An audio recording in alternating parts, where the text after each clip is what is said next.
Hello icon India followers, ఈరోజు మనం 1 October 2020కి సంబంధించినటువంటి కరెంట్ అఫైర్స్ గురించి తెలుసుకుందాం.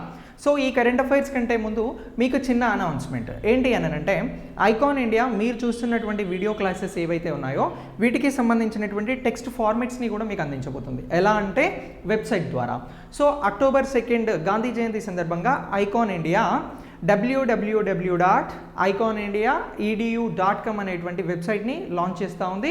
సో ఈ వెబ్సైట్ ద్వారా మీరు ఇక్కడ వింటున్నటువంటి వీడియో క్లాసెస్ని టెక్స్ట్ ఫార్మేట్లో పొందడానికి అవకాశం ఉంటుంది. ఓకేనా? ఇక ఈరోజు మనం 1 అక్టోబర్ 2020కి సంబంధించినటువంటి కరెంట్ అఫైర్స్ గురించి తెలుసుకుందాం. ఓకేనా?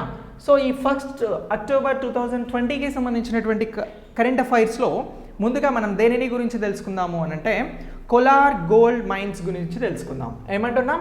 Kolar gold mines. సో ఏంటి కోలార్ గోల్డ్ మైన్స్ అని అంటే, దీనినే ఏమంటున్నారు అని అంటే KGF అని చెప్పేసి పిలుస్తూ ఉన్నాం. KGF మూవీ గురించి మనందరికీ తెలుసు.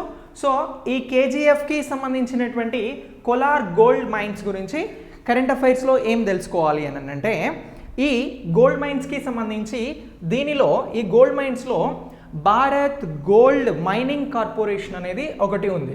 సో ఈ భారత్ గోల్డ్ మైనింగ్ లిమిటెడ్కి సంబంధించి ఏంటి అని అంటే, ఇది గత కొన్నేళ్ల నుంచి కూడా పర్మిషన్ కోసం వెయిట్ చేస్తూ ఉంది. ఏంటి? ఈ కోలార్ గోల్డ్ మైన్లో గోల్డ్ తవ్వకాలకి సంబంధించినటువంటి పునరుద్ధరణ కోసం ఇది వెయిట్ చేస్తూ ఉంది. ఏది అని అంటున్నాం? Bharat gold mining limited wait చేస్తూ ఉంది అని అంటున్నాం. అయితే ఇప్పుడు ఈ కోలార్ గోల్డ్ మైన్స్ KGFలో ఏవైతే గోల్డ్ అన్వేషణ ఉందో, ఎక్స్ప్లోరేషన్ ఉందో, దానిని చేయాలి అని చెప్పేసి ఎవరు అనంటే కేంద్ర బొగ్గు గనుల అలాగే పార్లమెంట్ వ్యవహారాల మంత్రి ఎవరు? ప్రహ్లాద్ జోష్. వ్యవహారాల మంత్రి ప్రహ్లాద్ జోష్ గారు అనుమతి ఇవ్వడం జరిగింది. ఎవరంటున్నాం? ప్రహ్లాద్ జోష్ అని చెప్పేసి అంటా ఉన్నాం. ఈ ప్రహ్లాద్ జోష్ గారు ఎవరు? కేంద్ర బొగ్గు గనుల పార్లమెంటరీ వ్యవహారాల మంత్రి అనుమతిని ఇవ్వడం జరిగింది. ఎవరికి అనుమతినిచ్చాడు, ఎందుకు అనుమతినిచ్చాడు అనేది మనం ఇక్కడ చెప్పుకుంటున్నాం. ఈ కోలార్ గోల్డ్ మైన్స్ అని అంటున్నాం. KGFలో ఏదైతే ఈ గోల్డ్ అంటే మైనింగ్కి సంబంధించినటువంటివి ఉంటాయో, ఆ ఎక్స్ప్లోరేషన్ అంటే మినరల్ ఎక్స్ప్లోరేషన్ కార్పొరేషన్ లిమిటెడ్ అనేది ఒకటి ఉంది. Corporation limited. సో ఏమంటున్నాం? మినరల్ ఎక్స్ప్లోరేషన్ కార్పొరేషన్ లిమిటెడ్ అని అంటున్నాం. దీనికి అనుమతినివ్వడం జరిగింది. ఎక్కడ అనుమతినిచ్చారు? ఈ KGFలో ఉన్నటువంటి ఏదైతే బంగారానికి సంబంధించినటువంటి అవి ఉంటాయో వాటిని అన్వేషించేందుకు అనుమతినిచ్చారు అని అంటున్నాం. మరి ఇంతకుముందు అనుమతి లేదా దీనికి సంబంధించి? ఇప్పుడు కొత్తగా అనుమతి ఇవ్వడం ఏంటి? అలాగే ఇక్కడ Bharat gold mining limited wait చేయడం ఏంటి అనేటువంటి కామన్ డౌట్స్ మనకు వస్తాయి. అయితే ఈ కోలార్ గోల్డ్ మైన్స్కి సంబంధించి KGFలో ఎప్పుడు అని అంటే 2001 ఎప్పుడు 2001 ఫిబ్రవరి 28న ఏం చేసినారు అని అంటే, KGFలో తవ్వకాలను నిలిపివేయాలి అని చెప్పేసి నిర్ణయం తీసుకోవడం జరిగింది. ఎందుకు తవ్వకాలను నిలిపివేశారు 2001 ఫిబ్రవరి 28న అని అంటే, ఎప్పుడైతే ఈ తవ్వకాలను నిలిపివేయాలి అని చెప్పేసి నిర్ణయం తీసుకున్నారో అంతకంటే ముందు గోల్డ్ ధరలు అనేవి, బంగారం ధరలు అనేవి తగ్గిపోవడం జరిగింది. దీంతో పాటు ఇక్కడ పర్యావరణ సమస్యలు అనేవి, ఎన్విరాన్మెంటల్ ఇష్యూస్ అనేవి బయటపడ్డాయి. సో ఇలా ఈ ఎన్విరాన్మెంటల్ ఇష్యూస్ అలాగే గోల్డ్ ధరలు తగ్గిపోవడంతో ఇక్కడ కోలార్ గోల్డ్ మైన్స్ KGFలో ఏదైతే ఈ బంగారానికి సంబంధించినటువంటి తవ్వకాలు కానీ అన్వేషణ కానీ నిలిపివేయడం జరిగింది. సో దీనిని మళ్ళీ పునరుద్ధరించాలి అని చెప్పేసి ఈ Bharat gold mining limited wait చేస్తూ ఉంటే, దీనిని పునరుద్ధరించండి అని చెప్పేసి ఈ ప్రహ్లాద్ జోషి గారు ఏం చేసినారు అని అంటున్నాం? అనుమతినిచ్చినారు అని అంటున్నాం. ఎవరికి అనుమతినిచ్చినారు? ఈ మినరల్స్ ఎక్స్ప్లోరేషన్ కార్పొరేషన్ లిమిటెడ్కి అనుమతినివ్వడం జరిగింది అనేది మనం చాలా క్లియర్గా ఇక్కడ తెలుసుకోవడం జరుగుతూ ఉంది. మరి ఈ కేజీఎఫ్ అనేది ఎక్కడ ఉంది? భారత్కి సంబంధించినటువంటి బంగారానికి సంబంధించినటువంటి అంశాలను గురించి తెలుసుకుంటున్నాం కాబట్టి ఇది కరెంట్ అఫైర్స్లో గుర్తుంచుకోండి. జీకే పాయింట్ ఆఫ్ వ్యూలో కొన్ని అంశాలను తెలుసుకుందాం. ఏంటి అనంటే ఏదైతే ఈ కేజీఎఫ్ ఉందో ఈ కోలార్ గోల్డ్ మైన్స్ అనేది కర్ణాటకలో ఉంది. ఎక్కడ? కర్ణాటక రాష్ట్రంలో ఉంది. ఇది బెంగళూరుకి సంబంధించి 100 కిలోమీటర్ల దూరంలో ఉన్నటువంటిది. అయితే ఈ కర్ణాటక భారతదేశంలోనే అత్యంత ఎక్కువగా బంగారం ఉత్పత్తి చేస్తున్నటువంటి రాష్ట్రం. భారతదేశంలో బంగారాన్ని ఉత్పత్తి చేస్తున్నటువంటి రాష్ట్రం ఏంటి అత్యధికంగా అంటే? కర్ణాటక. మరి రెండవ స్థానంలో ఉన్నటువంటి రాష్ట్రం ఏంటి అని అంటే ఆంధ్రప్రదేశ్ అని గుర్తుంచుకోవాలి. ఏంటి? ఆంధ్రప్రదేశ్. ఇవి జీకే పాయింట్ ఆఫ్ వ్యూలో గుర్తుంచుకోండి. ఇంతకుముందు కరెంట్ అఫైర్స్ చెప్పుకున్నాం కదా. మరి ఆంధ్రప్రదేశ్లో ఎక్కడ బంగారానికి సంబంధించినటువంటి గని ఉంది అని అంటే ఎక్కడ గుర్తించారు అని అంటే అనంతపురం జిల్లా. ఎక్కడ? అనంతపురం జిల్లా రామగిరిలో గుర్తించడం జరిగింది. ఓకేనా? సో ఇలా మొదటి స్థానంలో ఉత్పత్తిలో దేశంలో కర్ణాటక ఉంది, రెండవ స్థానంలో ఆంధ్రప్రదేశ్ ఉంది అని అంటున్నాం. ఇక ఈ కర్ణాటకలో ఉన్నటువంటి ఈ కోలార్ గోల్డ్ మైన్స్ ఏవైతే ఉన్నాయో వీటికి సంబంధించి ఏమంటున్నాము అని అంటే ఈ కేజీఎఫ్కి సంబంధించినటువంటి ఇవి ఏదైతే ఇది ఉందో ఈ మైన్స్కి సంబంధించినవి ప్రపంచంలోనే ఏంటి? ప్రపంచంలోనే లోతైన గనులలో ఇది కూడా ఒకటి అని చెప్పేసి గుర్తుంచుకోవాలి. ఓకేనా? ఏమంటున్నాం? కేజీఎఫ్ ఈ కోలార్ గోల్డ్ ఫీల్డ్స్కి సంబంధించి ప్రపంచంలోనే అత్యంత లోతైన బొగ్గు గనులలో బంగారం గనులలో ఒక గనిగా మనం ఈ కోలార్ గోల్డ్ మైన్స్ని గుర్తుంచుకోవాలి అని అంటున్నాం. ప్రపంచంలోనే అని అంటున్నాం. ఓకేనా? ఇక దీని తర్వాత దీనికి సంబంధించి గోల్డ్కి సంబంధించి మరి ఈ గోల్డ్కి సంబంధించినటువంటి గనులను నిర్వహిస్తున్నటువంటి దేశాలలో మొదటి స్థానంలో ఏ దేశం ఉంది? సో దీన్ని కూడా జీకే పాయింట్ ఆఫ్ వ్యూలో గుర్తుంచుకోండి. చైనా ఉంది. రెండవ దేశం ఏది ఉంది? ఆస్ట్రేలియా ఉంది. మూడవ దేశంగా ఏది ఉంది అని అంటే రష్యా ఉంది. సో ఇలా ఈ దేశాలు గనులను నిర్వహిస్తున్నటువంటి మొదటి దేశం, రెండవ దేశం, మూడవ దేశంగా కూడా మనం చాలా క్లియర్గా వీటిని గుర్తుంచుకోవాలి. ఇక దీని తర్వాత ప్రపంచంలో ఉన్నటువంటి అంటే మొత్తం గ్లోబల్ గోల్డ్ కౌన్సిల్ అనేది ఒకటి ఉంది. ఏమంటున్నా? గ్లోబల్ గోల్డ్ కౌన్సిల్ అని అంటున్నాం. ఈ కౌన్సిల్ ప్రకారం భారతదేశం ప్రపంచంలో బంగారం నిల్వలు కలిగి ఉన్నటువంటి 8వ దేశాల ర్యాంక్లో ఉంది. అంటే ప్రపంచం మొత్తంలో భారతదేశంలో ఉన్నటువంటి బంగారం నిల్వలకి సంబంధించి భారతదేశం ర్యాంక్ ఎంత అని అంటున్నాం. సో దీని ప్రకారం భారతదేశం ర్యాంక్ 10వ ర్యాంక్ అంటే 10వ పొజిషన్లో భారత్ ఉంది. మరి భారత దగ్గర ఉన్నటువంటి బంగారం నిల్వలు ఎంత అని అంటే దీని ప్రకారం 600 టన్నుల బంగారం నిల్వలు అనేవి భారతదేశం దగ్గర ఉన్నాయి. మరి ప్రపంచంలో అత్యంత ఎక్కువగా బంగారం దిగుమతి చేసుకుంటున్నటువంటి దేశం ఏంటి అని అంటే భారత్. ఏ దేశం? మన దేశమే అత్యంత ఎక్కువగా బంగారం దిగుమతి చేసుకుంటుంది. మరి ప్రపంచంలో అత్యంత ఎక్కువగా బంగారాన్ని ఎగుమతి చేస్తున్నటువంటి దేశం ఏంటి అంటే బంగారాన్ని ఎక్కువగా ఎగుమతి చేస్తున్నటువంటి దేశం చైనా. ఓకేనా? సో ఇలా మనం బంగారం గురించి మాట్లాడినాం కాబట్టి, కోలార్ గోల్డ్ ఫీల్డ్స్ గురించి మాట్లాడినాం కాబట్టి, ఈ కేజీఎఫ్ అంటే ఏంటి? Kolar gold fields, Kolar gold mines. So దీని గురించి మాట్లాడినాం కాబట్టి మనం ప్రపంచవ్యాప్తంగా బంగారానికి భారతదేశానికి ఉన్నటువంటి ప్రాధాన్యత, భారతదేశంలో ఎక్కువగా బంగారాన్ని ఉత్పత్తి చేస్తున్నటువంటి రాష్ట్రాలు, ఇలా ఈ అన్ని అంశాలను కూడా ఇక్కడ తెలుసుకోవడం జరిగింది. ఓకేనా? సో ఇలా ఈ టాపిక్ని మొత్తం కూడా మీరు అప్డేట్ చేసుకోండి. ఇక దీని తర్వాత మనం ట్రాన్స్లేషన్ డే గురించి తెలుసుకుందాం. ఏమంటున్నా? Translation day. ప్రపంచంలో ఎక్కడో రాసినటువంటి పుస్తకాన్ని మనం ఇక్కడ చదువుతాం, మన భాషలో చదువుతాం. సో దానికి అంతకుముందు ఏం జరుగుతుంది అంటే ఇంగ్లీష్లో రాసినా, లాటిన్లో రాసినా, వేరే ఏ ఇతర భాషలో రాసినా కూడా దాన్ని మనం చదవగలుగుతున్నాం. ఎలా చదవగలుగుతున్నాం? దానికి రీజన్ ఏంటి అని అంటే ట్రాన్స్లేషన్. మరి ఈ ట్రాన్స్లేషన్కి సంబంధించి, ఈ ట్రాన్స్లేటర్స్కి సంబంధించినటువంటి అంశం గురించి ఇప్పుడు తెలుసుకుందాం. ఏమంటున్నా? ట్రాన్స్లేషన్. సో ఈ ట్రాన్స్లేషన్ డే అనేది ఉంది. ఏంటి? ఇంటర్నేషనల్ ట్రాన్స్లేషన్ డే అనేది ఉంది. సో ఈ ట్రాన్స్లేషన్కి సంబంధించినటువంటి డే గురించి ఇప్పుడు తెలుసుకుంటున్నాం. ఎప్పుడు నిర్వహిస్తున్నాం దీనిని అనంటే సెప్టెంబర్ 30న నిర్వహించడం జరుగుతుంది. ఏం చెప్తా ఉంది ఈ ట్రాన్స్లేషన్ డేకి సంబంధించి, ఏం చెప్తా ఉన్నారు ఈ ట్రాన్స్లేషన్ డేకి సంబంధించి ఏంటి అనేది ఒకసారి తెలుసుకుందాం. ప్రపంచంలో ఉన్నటువంటి ట్రాన్స్లేటర్స్ వారిని ఏమంటున్నాం, అనువాదకులు అని అంటున్నాం. ఈ అనువాదకులు ఎవరైతే ఉన్నారో వీరికి సంబంధించి గుర్తింపునిచ్చేందుకు, వీరికి సంబంధించి తగిన ప్రాధాన్యతను ఇచ్చేందుకు ఈ ఇంటర్నేషనల్ ట్రాన్స్లేషన్ డే అనేది నిర్వహిస్తూ ఉన్నారు.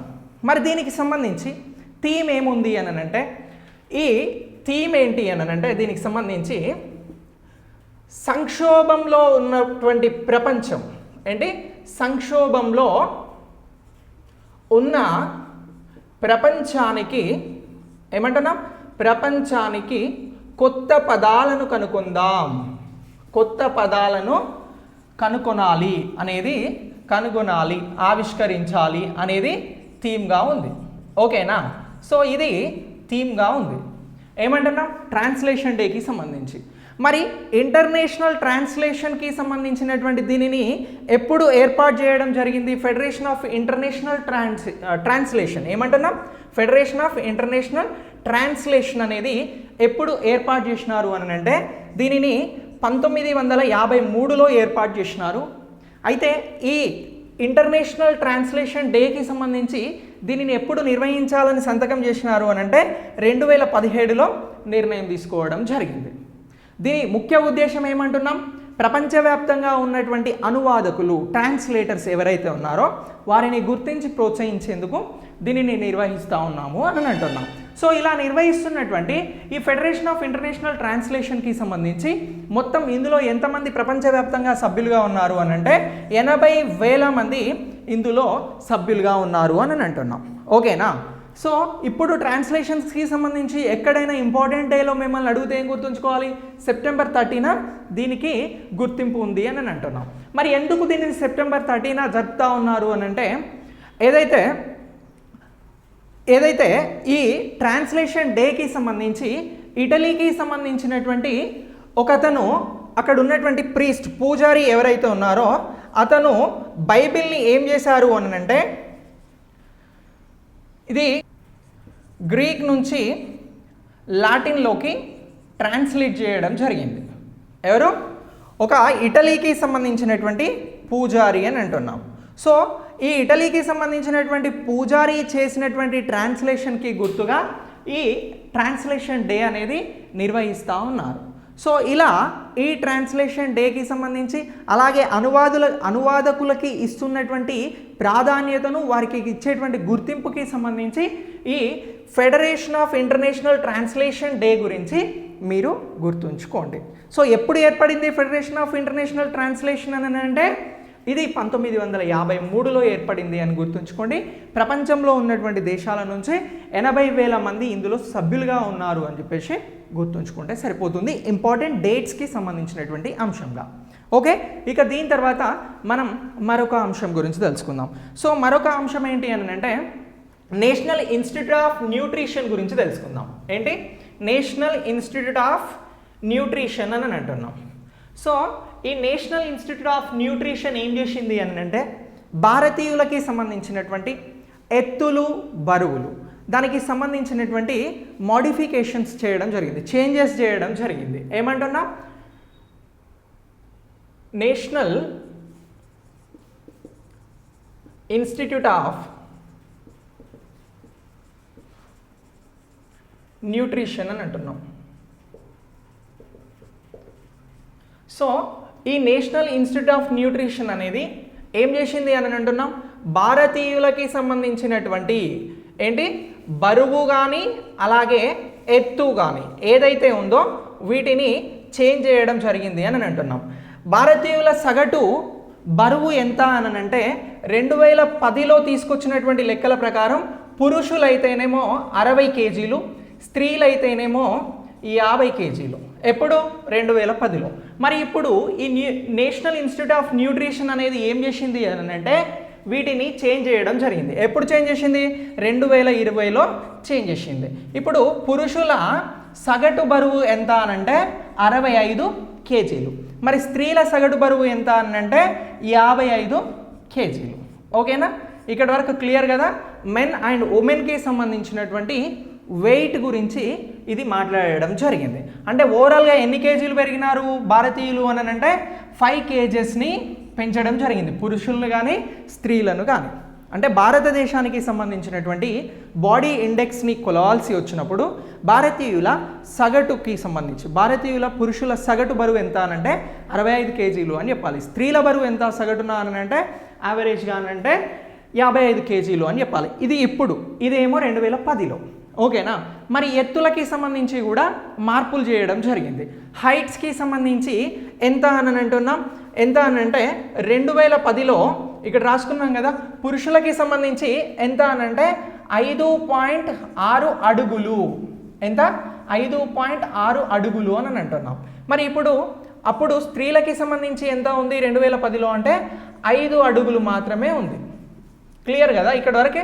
ఇప్పుడు పురుషులకి సంబంధించి 2020లో హైట్ ఎంత చూపెడతా ఉన్నారు అని అంటే 5.8 అడుగులు చూపెడతా ఉన్నారు కొత్త న్యూట్రిషన్ లెక్కల ప్రకారం.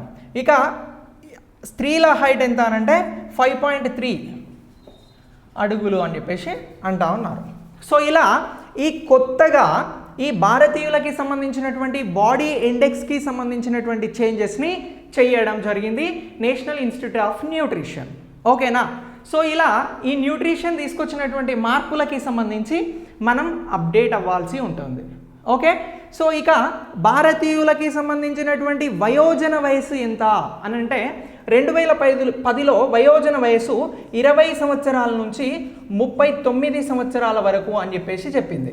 మరి ఇప్పుడు 2020లో ఎంత చెప్తుంది అని అంటే 19 సంవత్సరాల నుంచి కూడా 39 సంవత్సరాల వరకు ఎవరైతే ఉన్నారో వీరంతా కూడా వయోజనులుగానే పిలువబడడం జరుగుతూ ఉంది అని చెప్తా ఉన్నారు. మరి ఈ లెక్కలను ఎక్కడి నుంచి తీసుకోవడం జరిగింది, ఎలా డిసైడ్ చేసింది ఈ నేషనల్ ఇన్స్టిట్యూట్ ఆఫ్ న్యూట్రిషన్ అని అంటే, ఇది ఏదైతే కుటుంబ ఆరోగ్య మంత్రిత్వ శాఖ ఉందో ఆ శాఖకి సంబంధించినటువంటి 2015-16కి సంబంధించినటువంటి లెక్కలను తీసుకోవడం జరిగింది. ఓకేనా, ఇక దీంతో పాటు పీడియాట్రిషియన్కి సంబంధించినటువంటి 2015-16 లెక్కలను తీసుకున్నారు. అలాగే వరల్డ్ హెల్త్ ఆర్గనైజేషన్ అంటే WHOకి సంబంధించినటువంటి గణాంకాలని కూడా ఆధారంగా చేసుకొని దీనిని అనౌన్స్ చేయడం జరిగింది. సో ఇప్పుడు భారతీయులకి సంబంధించినటువంటి సగటు బరువు, సగటు ఎత్తు, వారికి సంబంధించినటువంటి వయోజన వయస్సు అనేవి మనం కొత్తగా చెప్పినవి గుర్తుంచుకోవాలి. సో ఇంపార్టెంట్గా దీన్ని గుర్తుంచుకోండి. ఓకేనా, సో ఇలా దీంతో పాటు ఇంకా ఏం చెప్పిందనంటే భారతీయులు ఏదైతే పీచు పదార్థాలు ఉంటాయో వాటిని ఎక్కువగా తీసుకోవాల్సిన అవసరం ఉంది, కొవ్వు పదార్థాలను ఎక్కువగా తీసుకోవాల్సినటువంటి అవసరం ఉంది, అయోడిన్ కూడా అంటే ఉప్పు లాంటివి కూడా ఎక్కువగా వాడాలి, సాల్ట్ లాంటివి అని చెప్పేసి ఈ నేషనల్ ఇన్స్టిట్యూట్ ఆఫ్ న్యూట్రిషన్ అనేది చెప్పడం జరుగుతూ ఉంది. ఓకేనా, సో ఇలా దీనిని కూడా మనం అప్డేట్ చేసుకోవాలి కరెంట్ అఫైర్స్ పాయింట్ ఆఫ్ వ్యూలో. ఓకే, ఇంపార్టెంట్గా గుర్తుంచుకోండి. ఇక దీని తర్వాత మనం మరొక అంశం గురించి తెలుసుకుందాం. ఏంటి మరొక అంశం అని అంటే నీతి ఆయోగ్ గురించి తెలుసుకుందాం. ఏమంటున్నాం? నీతి ఆయోగ్ అని అంటున్నాం. ఈ నీతి ఆయోగ్కి సంబంధించి ఏమంటున్నాము అని అంటే ఇది నెదర్లాండ్స్తో ఒక ఒప్పందం కుదరడం జరిగింది. ఏంటి? నీతి ఆయోగ్ అలాగే నెదర్లాండ్స్ మధ్యన ఒప్పందం అనేది కుదిరింది. ఓకేనా, సో ఈ నెదర్లాండ్స్ మధ్యన నీతి ఆయోగ్ మధ్యన దేనికి సంబంధించినటువంటి ఒప్పందం కుదిరింది అని అంటే పర్యావరణానికి హానిని తగ్గించేందుకు అంటే డీకార్బనైజేషన్కి సంబంధించినటువంటి ఒప్పందం అనేది కుదిరింది. ఎక్కడ కుదిరింది ఈ ఒప్పందం అని అంటే ఈ నీతి ఆయోగ్కి సంబంధించినటువంటి CEO అమితాబ్ కాంత్ ఉన్నారు. ఎవరు? అమితాబ్ కాంత్. అలాగే ఈ నెదర్లాండ్స్కి సంబంధించినటువంటి రాయబారి మార్టిన్ ఉన్నారు. సో ఈ ఇద్దరికి మధ్యన ఈ ఒప్పందం అనేది కుదరడం జరిగింది. దేనికి సంబంధించి అని అంటున్నాం? పర్యావరణానికి సంబంధించి. మరి పర్యావరణానికి సంబంధించినటువంటి కార్బన్ ఉద్గారాలు ఏవైతే ఉన్నాయో వాటిని తగ్గించేందుకు భారత్ అలాగే నెదర్లాండ్ ఆర్థికంగా వృద్ధి సాధించేందుకు శక్తి వనరులను అంటే ఎనర్జీకి సంబంధించినటువంటి రిసోర్సెస్ని పెంపొందించుకునేందుకు గాను ఈ ఒప్పందం కుదిరింది అని అంటున్నాం. ఎక్కడ కుదిరింది ఈ ఒప్పందం అని అంటే న్యూఢిల్లీలో కుదిరింది. ఎక్కడ? న్యూఢిల్లీలోని రాయబార నెదర్లాండ్కి సంబంధించినటువంటి రాయబార కార్యాలయంలో ఈ ఒప్పందం అనేది కుదిరింది. మరి నెదర్లాండ్స్కి సంబంధించి భారత్కి సంబంధించి ఎలాంటి సంబంధాలు ఉన్నాయి అని అంటే ఈ ఇరు దేశాలకి సంబంధించి నెదర్లాండ్ అనేది యూరోపియన్ యూనియన్లో భాగస్వామి. అంటే యూరోపియన్ యూనియన్లో ఒక సభ్య దేశం. మరి భారతదేశానికి నెదర్లాండ్కి ఇప్పటికీ వాణిజ్యపరమైనటువంటి ఒప్పందాలు అనేవి ఉన్నాయి. ఈ యూరోపియన్ యూనియన్ నుంచి నెదర్లాండ్ అనేది భారత్కి 6వ అతిపెద్ద వాణిజ్య దేశం. ఎన్నవ దేశం అని అంటున్నాం? 6వ, 6th అంటే 6వ అతిపెద్ద వాణిజ్య దేశం అని చెప్పేసి అంటా ఉన్నాం. సో ఈ ఒప్పందం ప్రకారం వీరు ఏం చేయబోతున్నారు అని అంటే ఈ నీతి ఆయోగ్కి సంబంధించి నెదర్లాండ్స్కి సంబంధించి ఒకరికొకరు ఈ కార్బన్ ఉద్గారాలను తగ్గించడానికి కానీ ఇతర సాంకేతిక పరిజ్ఞానాలను కానీ ట్రాన్స్ఫర్ చేసుకోబోతూ ఉన్నారు.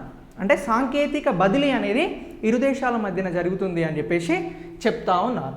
ఓకేనా?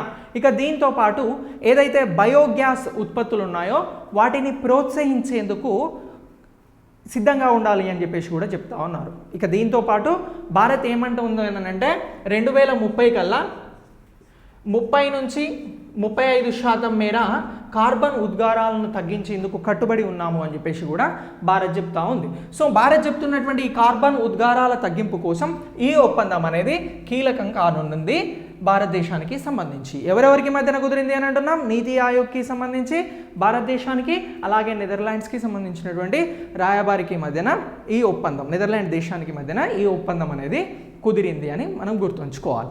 ఇక ఈ యూరోపియన్ యూనియన్కి ఎగుమతి అవుతున్నటువంటి భారత వస్తువులకి సంబంధించి ఎంత శాతం అని అంటే 20% మేర కూడా ఈ నెదర్లాండ్ నుంచే వెళ్ళడం జరుగుతూ ఉంది. ఎంత శాతం అని అంటున్నాం?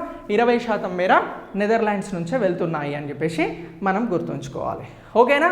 సో ఇలా ఈ మొత్తం టాపిక్ని కూడా మీరు అప్డేట్ చేసుకోండి. ఇక దీని తర్వాత మనం గూగుల్ ఇండియాకి సంబంధించి మేక్ స్మాల్ స్ట్రాంగ్ అనేటువంటి క్యాంపెయిన్ గురించి తెలుసుకుందాం. ఏమంటున్నాం? మేక్ స్మాల్ స్ట్రాంగ్ అని చెప్పేసి అంటా ఉన్నాం. ఈ మేక్ స్మాల్ స్ట్రాంగ్కి సంబంధించినటువంటి క్యాంపెయినింగ్కి ఏం జరిగింది అని అంటే గూగుల్ ఒక సర్వేను నిర్వహించింది. ఈ సర్వే ప్రకారం ఏంటి అని అంటే చిన్న వ్యాపారాలు ఏవైతే ఉన్నాయో, అంటే చిన్న వ్యాపారాలను ఏమంటున్నాం మనం? స్మాల్ మీడియం బిజినెస్ అని అంటున్నాం. ఈ చిన్న వ్యాపారాలకి సంబంధించి స్మాల్ మీడియం బిజినెసెస్కి సంబంధించి దీనికి సంబంధించి మేక్ స్మాల్ స్ట్రాంగ్ అనేటువంటి క్యాంపెయిన్ని స్టార్ట్ చేసింది. ఏంటి? Make small strong. సో ఈ క్యాంపెయిన్ని ఎవరు స్టార్ట్ చేసినారు అని అంటే గూగుల్ స్టార్ట్ చేయడం జరిగింది. ఎవరు స్టార్ట్ చేసినారు అని అంటున్నా? గూగుల్. దీని ఉద్దేశం ఏంటి? ఎవరైతే చిన్న వ్యాపారులు ఉన్నారో వారికి సంబంధించినటువంటి వ్యాపారాలని బలోపేతం చేయాలి అని అనుకుంటుంది గూగుల్ ఇండియా. అంటే గూగుల్ ఇండియాకి సంబంధించినటువంటి వారు దీన్ని స్టార్ట్ చేసి భారతదేశంలో ఉన్నటువంటి చిన్న మధ్య వ్యాపారస్తులు ఎవరైతే ఉన్నారో వారికి సపోర్ట్ చేయాలి అని అనుకుంటున్నారు. ఈ సపోర్ట్లోనే భాగంగా ఇప్పుడు వీరు చేసినటువంటి సర్వే ప్రకారం ఏం తేలింది అని అంటే యావరేజ్గా ఒక 10 వ్యాపారాలు ఉంటే ఇందులో 5 వ్యాపారాలు కూడా ఇంటర్నెట్తో ముడిపడి ఉన్నాయి అని చెప్పేసి గుర్తించడం జరిగింది. సో ఇలా సంక్షోభంలో ఇలాంటి సమయంలో సంక్షోభంలో ఉన్నటువంటి వ్యాపారాలన్నింటికీ కూడా గూగుల్ ఇండియా అనేది కొంత సపోర్ట్ చేయబోతా ఉంది ఈ డిఫరెంట్ క్యాంపెయిన్ ద్వారా. ఈ క్యాంపెయిన్ ఏమంటున్నాం? మేక్ స్మాల్ స్ట్రాంగ్ క్యాంపెయిన్ అని చెప్పేసి పిలుస్తూ ఉన్నాం. సో ఇలా ఈ క్యాంపెయిన్ గురించి గుర్తుంచుకోండి. ఇక ఇంటర్నెట్కి సంబంధించి అంటే డిజిటల్ లిటరసీ కోసం ఈ గూగుల్ ఏం చేస్తూ ఉంది అని అంటే దూరదర్శన్ ద్వారా కూడా కొన్ని కార్యక్రమాలని ప్రారంభించింది డిజిటల్ లిటరసీని ఇంప్రూవ్ చేసేందుకోసం అని చెప్పేసి. ఓకే, సో ఇలా ఈ టాపిక్ని కూడా మీరు అప్డేట్ చేసుకోండి. ఓకే, ఇక దీని తర్వాత మనం మరొక అంశం గురించి తెలుసుకుందాం. మరొక అంశం ఏంటి అంటే బ్రహ్మోస్ క్షిపణి గురించి తెలుసుకుందాం. ఏమంటున్నా? బ్రహ్మోస్ క్షిపణి అని అంటున్నాం. సో ఈ బ్రహ్మోస్ క్షిపణిని ఒడిషా నుంచి బాలాసోర్ నుంచి ప్రయోగించడం జరిగింది. ఏంటి? ఒడిషా బాలాసోర్ నుంచి ప్రయోగించడం జరిగింది. ఏమంటున్నా? బ్రహ్మోస్ క్రూయిజ్ సూపర్సోనిక్కి సంబంధించినటువంటి క్షిపణి దీనిని ఎవరెవరు డెవలప్ చేశారు అని అంటే డిఆర్డిఓ, ఏంటి DRDO, defence research development organisation, అలాగే రష్యాకి సంబంధించినటువంటి ఎన్పిఓ మనోషి అనేటువంటి వారు దీనిని డెవలప్ చేయడం జరిగింది. ఓకేనా, ఇలా డెవలప్ చేసినటువంటి ఈ బ్రహ్మోస్ క్షిపణి సూపర్ సోనిక్కి సంబంధించినటువంటి దానిని ఒడిషా బాలాసోర్ నుంచి ప్రయోగించడం జరిగింది. ఓకేనా, మరి ఇలా ప్రయోగించినటువంటి ఈ బ్రహ్మోస్ క్షిపణి అనేది విజయవంతం కావడం జరిగింది. ఏంటి, విజయవంతం కావడం జరిగింది. మరి ఈ క్షిపణికి సంబంధించి దీనికి సూపర్ సోనిక్ వేగం రావడానికి దీంట్లో 2 దశలు ఉన్నాయి. బ్రహ్మోస్ క్షిపణిలో 2 దశలు ఉన్నాయి. ఒక దశ ఏమో సాలిడ్కి సంబంధించినటువంటిది. సో ఈ సాలిడ్ ద్వారా ఏమవుతుంది అని అంటే దీనికి సూపర్ సోనిక్ వేగం అనేది రావడం జరుగుతూ ఉంది. రెండవ దశ ద్వారా ఏమవుతుంది అని అంటే ధ్వని వేగం కంటే 3 రెట్లు అధికంగా వెళ్తుంది. ఏంటి, రెండవ దశ ద్వారా ధ్వని కంటే 3 రెట్లు అధికంగా ఇది ప్రయాణించగలుగుతుంది. మరి దీనికి సంబంధించినటువంటి లక్ష్యాలు ఎంత మేర డిసైడ్ చేసినారు అని అంటే 300 కిలోమీటర్లు ప్రస్తుతం డిసైడ్ చేసినారు.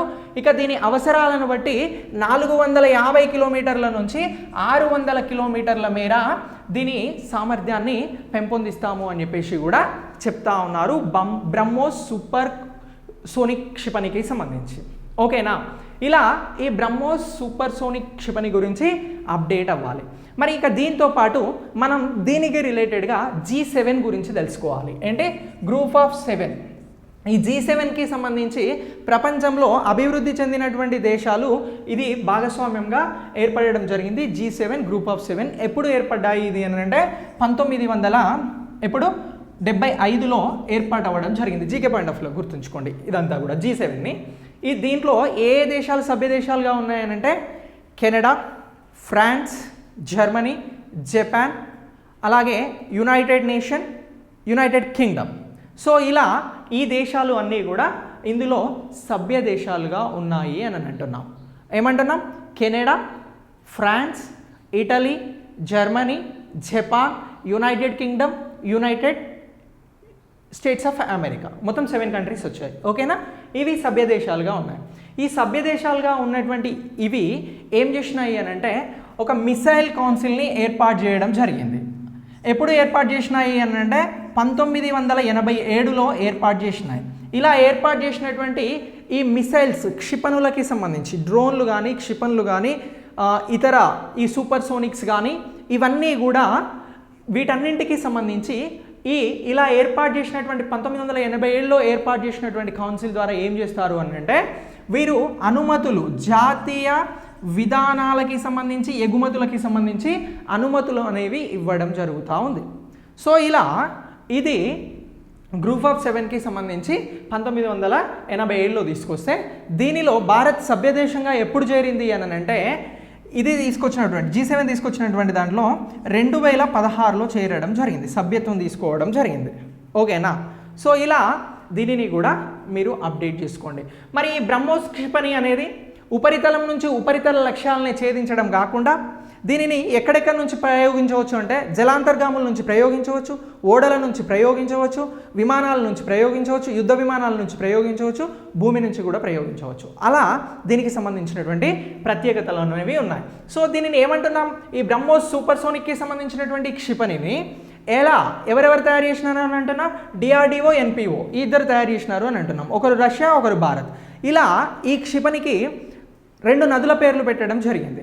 సో భారత్ నుంచి ఏంటి బ్రహ్మపుత్ర నది పేరు ఈ క్షిపణికి పెట్టారు.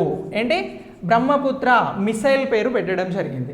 ఇక రష్యాకి సంబంధించి మెక్వా అనేటువంటి రివర్ ఉంది. సో దీనికి సంబంధించి కూడా ఈ 2 పేర్లను కూడా ఈ బ్రహ్మోస్ క్షిపణికి పెట్టడం జరిగింది. ఓకేనా, సో దానికి సంబంధించి 2 పేర్లు ఏంటి, నదుల పేర్లు పెట్టారు అని అంటే బ్రహ్మపుత్ర, మొక్వాస్ అని చెప్పేసి గుర్తుంచుకోండి. ఓకే, సో ఇలా దీనిని కూడా మీరు అప్డేట్ కాండి. బ్రహ్మోస్ క్షిపణికి సంబంధించినటువంటి ప్రయోగం దీనిని డిఆర్డిఓ అలాగే ఎన్పిఓ వారు తయారు చేయడం జరిగింది, మనోష్వి అని చెప్పేసి అంటా ఉన్నాం. ఓకే, ఇక దీని తర్వాత మనం మరొక టాపిక్ గురించి తెలుసుకుందాం. సో మరొక టాపిక్ ఏంటి అని అంటే ఈ ఆమ్నెస్టీకి సంబంధించినటువంటిది. ఏంటి? ఆమ్నెస్టీ ఇంటర్నేషనల్ అనేది ఒక అంతర్జాతీయ సంస్థ అనేది ఉంది. అంటే ఇది ప్రభుత్వేతర సంస్థ. ఏమంటున్నా? ఆమ్నెస్టీ ఇంటర్నేషనల్ అని అంటున్నాం. సో ఇంపార్టెంట్గా గుర్తుంచుకోండి, ఆమ్నెస్టీ ఇంటర్నేషనల్ అని చెప్పేసి అంటా ఉన్నాం కదా. ఈ ఇంటర్నేషనల్ ఆమ్నెస్టీ ఏదైతే ఉందో దీని కార్యకలాపాలని భారత్లో బ్రేక్ చేయడం జరిగింది. అంటే ఈ దీనికి సంబంధించినటువంటి కార్యకలాపాలు ఇది నిర్వహిస్తున్నటువంటి పనులు ఏవైతే ఉన్నాయో వాటిని బ్రేక్ చేశారు. ఈ ఆమ్నెస్టీకి సంబంధించినటువంటి బ్యాంక్ అకౌంట్స్ని సీజ్ చేయడం జరిగింది, ఫ్రీజ్ చేయడం జరిగింది. ఎందుకు ఇలా చేసినారు అని అంటే ఈ ఆమ్నెస్టీ అనేది భారతదేశంలో ఇది రాజకీయ అంశాలలో ఎక్కువగా ఇన్వాల్వ్ అవుతుంది అని చెప్పేసి అంటా ఉన్నారు. ఎందుకు ఇన్వాల్వ్ అవుతుంది అని అంటే అంతర్జాతీయంగా ఏదైతే ఫండ్స్ తీసుకుంటూ వివిధ సంస్థల నుంచి ఇతరుల నుంచి ఫండ్స్ తీసుకుంటూ భారతదేశంలో ఒక సంస్థగా రన్ అయ్యేటువంటి ఆమ్నెస్టీ ఇంటర్నేషనల్ అనేది భారత రాజకీయ కార్యకలాపాలలో ఇన్వాల్వ్ అవుతుంది అని చెప్పేసి భారత్ అంటుంది. అయితే దీనికి సంబంధించినటువంటి విచారణ కోసం కూడా ఏం చేసింది అని అంటే భారత్ సిబిఐ ఏంటి సెంట్రల్ బ్యూరో ఆఫ్ ఇన్వెస్టిగేషన్ని కూడా దీనిపైన వేయడం జరిగింది. అయితే ఆమ్నెస్టీ ఏమంటుంది అని అంటే భారత ప్రభుత్వం పైన భారత్లో ఢిల్లీలో జరిగినటువంటి అల్లర్లు కానీ జమ్మూ కాశ్మీర్లో జరిగినటువంటి ఆర్టికల్ 370 రద్దు తర్వాత మానవ హక్కుల ఉల్లంఘన విషయంలో భారత్ ఎక్కువగా పాల్పడుతుంది అనేది అంతర్జాతీయ వేదికలపైన అలాగే యూరోపియన్ యూనియన్కి సంబంధించినటువంటి పార్లమెంట్లో మాట్లాడడం జరిగింది. సో వీటినన్నింటినీ కారణంగానే ఇప్పుడు సిబిఐ ఎంక్వైరీ చేశారు ఆమ్నెస్టీ మీద. దీంతోపాటు అకౌంట్స్ని సీజ్ చేసినారు అని చెప్పేసి చెప్తా ఉన్నారు. ఎవరు? ఆమ్నెస్టీ చెప్తుంది. భారత ప్రభుత్వం ఏమంటుంది? ఇది విదేశాల నుంచి ఫండ్స్ గ్యాదర్ చేసి భారతదేశ రాజకీయ అంశాలలో ఇన్వాల్వ్ అవుతుంది అని చెప్పేసి భారత ప్రభుత్వ విషయంలో ఇన్వాల్వ్ అవుతుంది అని చెప్పేసి భారత ప్రభుత్వం అంటుంది. సో ఇలా ఈ ఆమ్నెస్టీ ఇంటర్నేషనల్ని ఇప్పుడు బ్రేక్ చేయడం జరిగింది. ఓకేనా? మరి ఈ ఆమ్నెస్టీ ఇంటర్నేషనల్ అనేది ఎప్పుడు ఏర్పాటు చేసినారు అని అంటే 1961లో లండన్లో ఏర్పాటు చేయడం జరిగింది. ఇది ఏమంటున్నాం? రాజకీయేతర అంతర్జాతీయ సంస్థ అని అంటున్నాం. దీనికి అహింస పైన పోరాడుతుంది అని చెప్పేసి 1977లో నోబెల్ శాంతి బహుమతిని ఇవ్వడం జరిగింది. ఆమ్నెస్టీ ఇంటర్నేషనల్కి నోబెల్ శాంతి బహుమతి ఎప్పుడు వచ్చింది అని అంటే 1977 అని చెప్పేసి మనం ఇక్కడ చాలా క్లియర్గా గుర్తుంచుకోవాల్సి ఉంటుంది. ఓకేనా? సో ఇది జీకే పాయింట్ ఆఫ్ వ్యూలో గుర్తుంచుకోండి ఈ అంశాలను. సో ఇలా ఇప్పుడు ఆమ్నెస్టీ ఇంటర్నేషనల్ అనేది భారత్లో తన కార్యకలాపాలని బ్రేక్ చేయడం జరిగింది. అయితే ఇదంతా ఎప్పుడు జరిగింది అని అంటే ఈ ఫారెన్కి సంబంధించినటువంటి ఫండ్స్ ఏవైతే ఉంటాయో వీటికి సంబంధించి ఇటీవల చట్టంలో మార్పులు తీసుకురావడం జరిగింది. సో ఈ మార్పుకి సంబంధించి 2020లో ఇటీవల తీసుకొచ్చిన సవరణ తర్వాత దీనిపైన చర్యలు తీసుకోవడం జరిగింది. ఇప్పుడు ఈ తీసుకొచ్చినటువంటి చట్టం ద్వారా ఎన్జిఓస్ ఏవైతే ఉంటాయో వీటికి సంబంధించినటువంటి నిబంధనలు అనేవి మారుతూ ఉన్నాయి. ఓకేనా? సో ఇలా ఈ విదేశాలకి సంబంధించినటువంటి దీనికి సంబంధించి కూడా ఎన్జిఓస్కి సంబంధించినటువంటి అంశాలలో మార్పులు రాబోతున్నాయి. దీనికి సంబంధించి చట్ట సవరణ అనేది జరిగింది. అసలు చట్టం ఎప్పుడు వచ్చింది అని అంటే 2010లో రావడం జరిగింది. విదేశాలకి సంబంధించినటువంటి కాంట్రిబ్యూషన్స్కి సంబంధించినటువంటి దానికి సంబంధించి. ఓకేనా? 2010లో వచ్చిన దానికి ఇటీవల 2020లో సవరణ చేశారు. ఆ తర్వాత ఆమ్నెస్టీ మీద చర్యలు తీసుకోవడం ప్రారంభించింది భారత్. మరి ఈ ఆమ్నెస్టీకి సంబంధించి భారత్లో ఏమైనా రిజిస్టర్డ్ కార్యాలయం ఉందా అని అంటే ఉంది. ఎక్కడ ఉంది అని అంటే బెంగళూరులో ఉంది. ఎక్కడ? బెంగళూరులో ఉంది అని చెప్పేసి కూడా మీరు గుర్తుంచుకుంటే సరిపోతుంది. ఓకేనా? సో ఇలా ఈ టాపిక్ మొత్తాన్ని కూడా అప్డేట్ అవ్వండి. ఇక దీని తర్వాత మనం మరొక అంశం గురించి తెలుసుకుందాం. సో మరొక అంశం ఏంటి అని అంటే యుఏఈ మూన్ మిషన్ గురించి తెలుసుకుందాం. ఏమంటున్నాం? యునైటెడ్ అరబ్ ఎమిరేట్స్కి సంబంధించినటువంటి మూన్ మిషన్ గురించి తెలుసుకుందాము అని అంటున్నాం.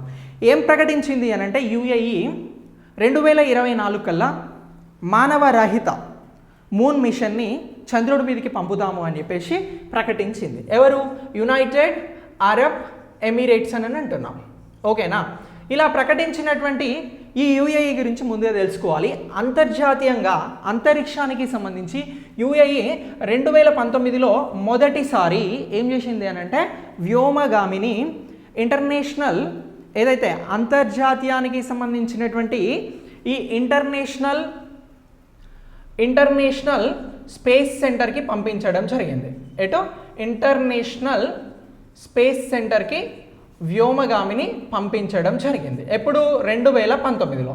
ఇలా పంపించిన తర్వాత 2020లో ఇటీవల ఏం చేసింది అని అంటే మార్స్ గ్రహాన్వేషణ కోసం జపాన్ నుంచి ఒక ప్రయోగం చేయడం జరిగింది. ఎవరు చేసినారు? యుఏఈ చేసింది. ఇలా చేసినటువంటి 2020 జూలైలో జరిగినటువంటి ప్రయోగం ఏంటి అని అంటే జూన్లో జరిగినటువంటి ప్రయోగం మార్స్ మీదకి వెళ్ళినటువంటి ప్రయోగం అరబ్ దేశాలకి సంబంధించి మొట్టమొదటి ప్రయోగంగా కూడా దీన్ని మనం చెప్పుకోవడం జరిగింది గతంలో. ఇప్పుడు ఏం చేస్తాము అని అంటుంది అంటే 2024 కల్లా మూన్ మిషన్ని పంపిస్తాము అని చెప్పేసి కూడా చెప్తా ఉంది. ఎవరు చెప్తా ఉన్నారు? యుఏఈ చెప్తా ఉంది. సో ఇలా ఈ మూన్ మిషన్కి సంబంధించినటువంటి అంశాన్ని మనం అప్డేట్ చేసుకోవాలి. మరి ఇప్పటి వరకు మానవులకి సంబంధించి అంటే ఇక్కడ భూగ్రహం నుంచి అంతరిక్షంలోకి మిషన్స్ను పంపి సక్సెస్ అయిన వాళ్ళు ఎవరెవరు, ఏ దేశాలు ఉన్నాయి అని అంటే యుఎస్ఏ ఉంది, రష్యా ఉంది, ఆ తర్వాత చైనా ఉంది. ఇవి మిషన్స్ని చాలా సక్సెస్ఫుల్గా చంద్రుని పైన లాంచ్ చేయడం జరిగింది, చంద్రుని పైనకి పంపించడం జరిగింది. ఓకేనా? ఇక ఆ తర్వాత ఈ చంద్రుడి మీదకి ప్రయోగాలు చేసి విఫలమైనటువంటి దేశాలు ఏంటి అన్నప్పుడు మనం జపాన్, అలాగే ఇజ్రాయెల్, దీంతోపాటు భారత్ పేర్లు గుర్తుంచుకోవాలి. భారత్ ఒకవేళ ఈ మిషన్ అనేది 2024లో సక్సెస్ అయితే ఈ వీటి సరసన చేరుతుంది. ఏది? యుఏఈ అనేది యుఎస్ఏ, రష్యా, చైనా, యుఏఈ అని చెప్తాం. విఫలమైతే ఇగో ఈ పేర్లతో చెప్తాం. జపాన్, ఇజ్రాయెల్, భారత్, తర్వాత యుఏఈ కూడా విఫలమైంది ఇటీవలలో అని చెప్తాం.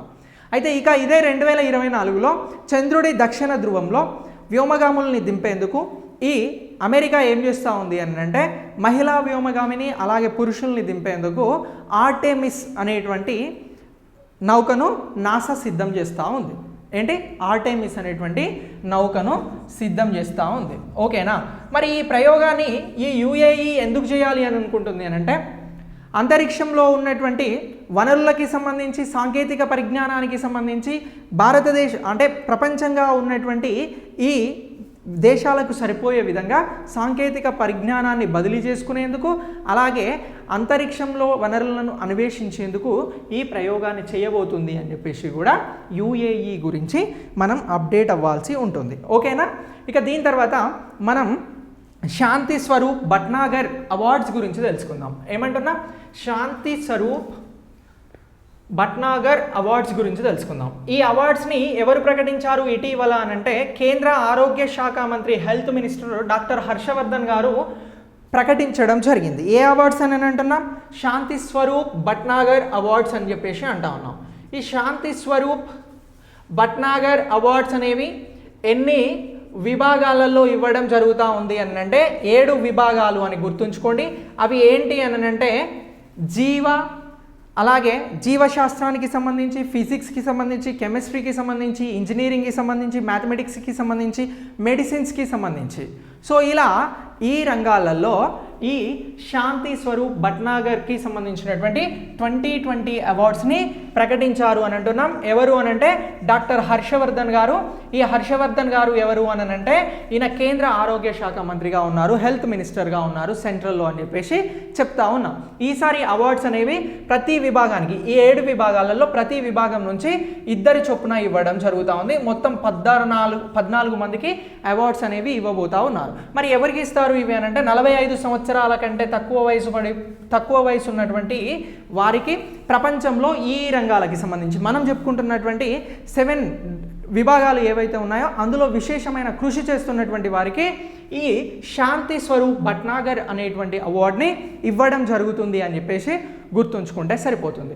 ఓకేనా? ఇక దీని తర్వాత రాజ్నాథ్ సింగ్ గారు ఒక పుస్తకాన్ని రిలీజ్ చేయడం జరిగింది.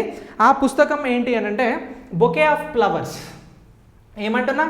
బొకే ఆఫ్ ఫ్లవర్స్ అనేటువంటి పుస్తకాన్ని రిలీజ్ చేయడం జరిగింది. ఎవరు రాశారు ఈ పుస్తకాన్ని అని అంటే బొకే ఆఫ్ ఫ్లవర్స్ అని చెప్పేసి అంటా ఉన్నాం. ఏంటి ఇది బుక్ నేమ్, బుక్స్ కూడా ఇంపార్టెంట్ కాబట్టి గుర్తుంచుకోండి. దీన్ని రాజ్నాథ్ సింగ్ గారు రిలీజ్ చేశారు కాబట్టి చెప్తా ఉన్నాం. లక్నో యూనివర్సిటీలో మొట్టమొదటి పిహెచ్డి తీసుకున్నటువంటి వారు ఎవరు అని అంటే మహిళ కృష్ణ సక్సేనా. ఎవరు? కృష్ణ సక్సేనా గారు తీసుకున్నారు.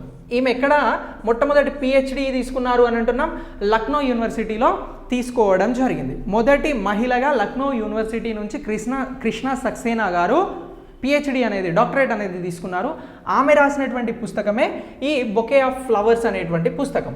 ఈ పుస్తకాన్ని ఎవరు అనంటే రక్షణ మంత్రి రాజ్నాథ్ సింగ్ గారు రిలీజ్ చేసినారు అని అంటున్నాం, ఆవిష్కరించారు ఈ పుస్తకాన్ని అని చెప్పేసి గుర్తుంచుకోండి. ఇటీవల రక్షణ మంత్రి ఏ పుస్తకాన్ని రిలీజ్ చేయడం జరిగింది? కృష్ణ సక్సేనా రాసినటువంటి పుస్తకం అని అంటే బొకే ఆఫ్ ఫ్లవర్స్ అని చెప్పేసి గుర్తుంచుకోండి. తెలుగులో ట్రాన్స్లేట్ చేస్తే పుష్పగుచ్చం. ఓకేనా? సో ఇలా ఈ పుస్తకం గురించి కూడా మీరు అప్డేట్ అవ్వండి. సో ఫ్రెండ్స్, నెక్స్ట్ మళ్ళీ రేపటి కరెంట్ అఫైర్స్తో కలుద్దాం. ఈ క్లాస్ కనుక మీకు నచ్చినట్లయితే లైక్ చేయండి, షేర్ చేయండి, కామెంట్ చేయండి. ఆ తర్వాత మీకు ఇది టెక్స్ట్ కావాలి అని అనుకుంటే మీరు వెబ్సైట్లోకి వచ్చి ఈ క్లాసెస్ని చూడండి. Thanks for watching.